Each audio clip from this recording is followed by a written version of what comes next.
আসসালামু আলাইকুম, আশা করি সবাই ভালো আছেন। আজকে 2 গজ 4 গিরা দিয়ে normal pant cutting salwar cutting করব। তার জন্য সালোয়ারের একেবারে কোমর থেকে পা পর্যন্ত লম্বাভাবে দাগ দিয়ে নিব, যেহেতু এটা একেবারে নর্মাল প্যান্ট কাটিং সালোয়ার। সালোয়ারের লম্বা নিলাম 39 ইঞ্চি।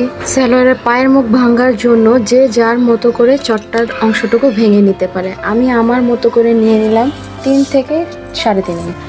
যেহেতু এটা 2.5 গজের প্যান্ট কাটিং সালোয়ার, আমার কোমরের জোড়া লাগবে 3.5 ইঞ্চির মতো।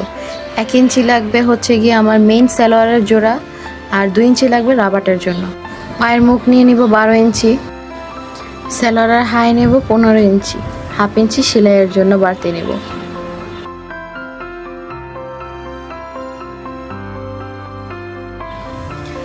প্যান্ট কাটিং সালোয়ারের সময় নিচের অংশটা ফোল্ড করে কাটিং করলে সেলাই করতে সুবিধা হয়।